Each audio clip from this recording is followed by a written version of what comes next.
Hello, everybody.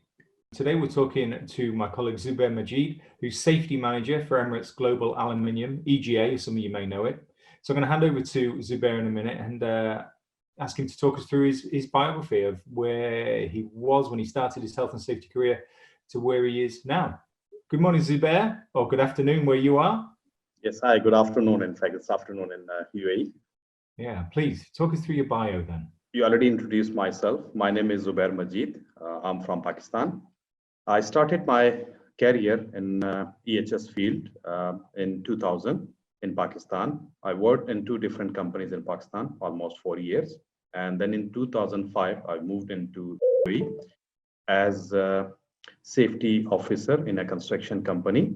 I joined EGA, which is one of the world's largest aluminium smelter in 2012 as EHS coordinator for the contractors.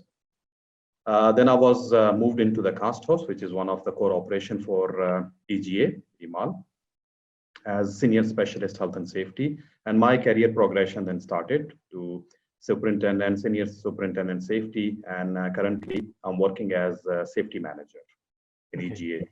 So I've got almost 20 years experience in different industries, starting from the construction, high-rise building, road infrastructure, and now finally in aluminium manufacturing company.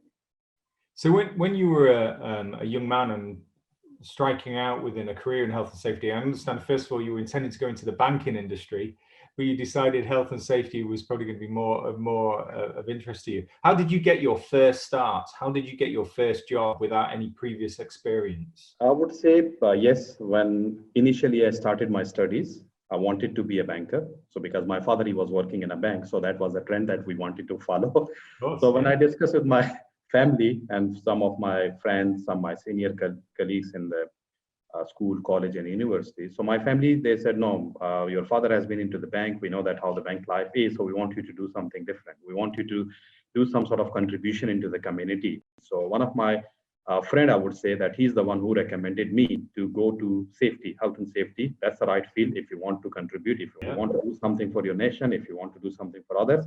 So that's the right field. You should go there. So I thought, okay, fine, because that was something completely new to me. I didn't know about what is that EHS, what do we have to do? So back home in 2000, I got an opportunity to work in a company. Yes, you're right, without having any experience, but at that stage, the qualification was not required as what we have today. The experience was not needed what we have today. The demand was there for the safety, but the expectations were very minimum. And you are right, you know, some places where NEBOSH is active, the health and safety standards can differ, but in terms of making a difference, what better career than health and safety? And sometimes when we say that, I think people feel almost embarrassed in saying that, but it's absolutely true. It's why many of us were first introduced into the profession, and you know, in certain parts of the world, you can make such an enormous difference. Well, in most workplaces, you can make a big difference, can't you? I fully agree with you. When I started in EGA, the first thing that my manager asked me to do is, at that time, to complete my NEBOSH IGC certificate. They knew that this is the right qualification if I want to be in this industry. So this is going to help me to perform my day-to-day activities on much higher standards. So that's what he requested me to complete the qualification. So I did my qualification, and I can see, yes, it was very helpful to understand the legislation, to know about the requirements, and also to provide better support to the organization. And of course, you've gone on to study the NEBOSH diploma after that as well, Zubair. And I know EGA are really big advocates of NEBOSH qualifications, which is fantastic. And I think you also teach on the NEBOSH courses now as well, don't you? Is that right? Yes, actually, that was the first step, getting into the NEBOSH. So when I completed my NEBOSH certificate, so it was very interesting, and I know that how important it was and how much it helped me to understand my roles and responsibilities and perform them in a professional way. The second step was, now I have the NEBOSH IGC qualification, or what is next? So I basically enrolled myself for NEBOSH diploma, international diploma in occupational health and safety, which again helped me a lot to have a better understanding, technical understandings about the requirements. And yes, I'm a NEBOSH authorized tutor. I also teach NEBOSH to the students, NEBOSH IGC and NEBOSH HSW. And for us, EGA is an accredited center to deliver the NEBOSH training on behalf of NEBOSH. So we are also a training institute, and we are managing it internally. I have my team. They are delivering the training. I'm also an NEBOSH tutor. And as of today, as we speak, we train approximately 500 plus people on NEBOSH HSW. They are the shop floor employees. And we train approximately 100 plus supervisory employee on NEBOSH IGC. And we could see the results. The more we train the people, the better performance we are getting. So our ultimate goal is, after a few years, we know that it's a long-term journey, it's not short-term. So after a few years, we would like to see all our shop floor employees equipped with the NEBOSH qualification. So the more aware workforce, the more knowledgeable workforce we have, yes, we will get the better performance. We will reach to our zero injury vision. Well, thanks ever so much to you and your colleagues, and I mean that, for all your hard work in being such great advocates of our qualifications, and the fact that you're feeling a tangible benefit from that just makes it all the more worthwhile and so important to us in terms of our charitable remit. So some of the health and safety issues you have at the moment, we're in the middle of Ramadan, it's starting to get about 40 degrees of heat at the moment in the UAE, I should imagine. Is there anything that you're working on at the moment which is of particular interest? To be honest with you, as a standard approach for our company, we have many campaigns. So every year we plan to do things differently. But this year, that the things have not been as per the plan because of this COVID-19. It's a pandemic for the worldwide issue. So the things that we were planning to do this year completely changed because of COVID-19. You cannot have the mass gathering, you cannot launch the campaign, you cannot have the face-to-face meeting, you cannot have the classroom training session. So we have to move, basically we have to change from our plans. Currently we are working on Beat the Heat and Be Safe campaign, which is basically more related to the health of the people.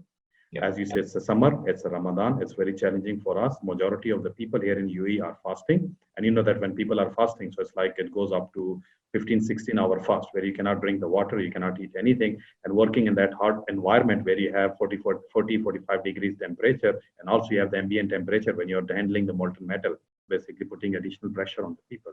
So we are currently working on it, and that's all basically heat trainings we are arranging for the people. So we are not stopping our education, we are doing it, but differently. So we are working on Beat the Heat and Be Safe, which is our campaign to how to manage the summer. Second thing that we are working on is the COVID-19 support to the organization. In COVID-19, mainly 3 areas that we are focusing at currently. We have different things that different people are doing. From our side, from health and safety, 3 things that we are focusing is on. One is the social distancing. We know it is very important for us. Second thing is the PPE compliance. And the third thing is about the disinfection and the sanitization. So that's what we are supporting the organization. So the more social distances we have for the people, the less chances of people to get affected. Secondly, that, okay, if there is a job requirement, people have to come close to each other, like in a high-nose area when a supervisor has to give instruction to a workforce. So it cannot be from the distance. We have to come close to each other. So we make sure that they have the right PPE that can protect the people. And also the sanitization. So we make sure all the offices, all the control rooms, mobile equipment, common facilities, whatsoever we have are sanitized based on the requirement. So we have categorized area into different categories, high, medium, and low, where the people are basically frequently meeting each other, visiting the facility like a mobile equipment. It's a common mobile equipment. It's being used by the different operators. So that requires more sanitization as compared to an office, which a person maybe comes a week. So that's why we develop a plan, and we are executing that plan to overcome with the COVID-19 issue. Those people who are proactive and have really got on it straight away, they seem to be coping very, very well, actually, as obviously you are at EGA. But I've just got 2 last questions for you. One of which is, where do you see your career going next? Honestly speaking, I'm very interested in, first of all, to learn new things. So I have completed my NEBOSH diploma in occupational health and safety. And now my next step is I would like to complete my NEBOSH international diploma in environment, because that's the area where I want to be more strong. And my future plan is after retirement, which could be earlier or later. So I would like to go back home and start my own training institute, because that's where I can contribute more. So yes, working for one organization, or yes, you can educate the people who are working in that organization, your colleagues, so you can, but I would like to serve in a wider aspect. So that's what I would like to start my own training institute in future Well, after retirement. forward to seeing you as a NEBOSH accredited provider in your own right, Zubair, some time in the future. I'm sure you've still got lots to offer to EGA. Yeah. So the last question then is, have you got any tips for aspiring SHE practitioners or people who are wishing to thinking about joining the profession? What would you like to pass on?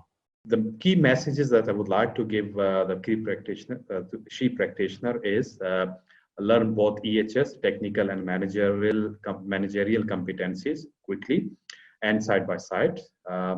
Both are critical for growth and leading EHS. Also, never shy from leading EHS initiatives, engagement, presentation, interacting with leadership, management, and employees.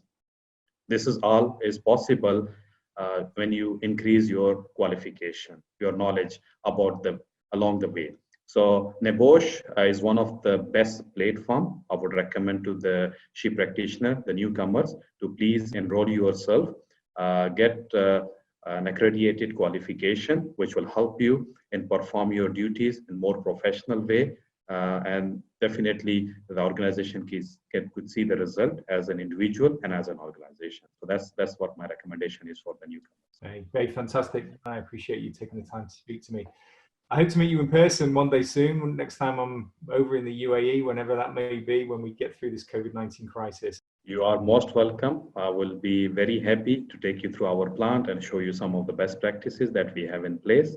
Okay, oh, that's brilliant. Take care, Zubair. All the very best. Thank you so much. Thanks for your time.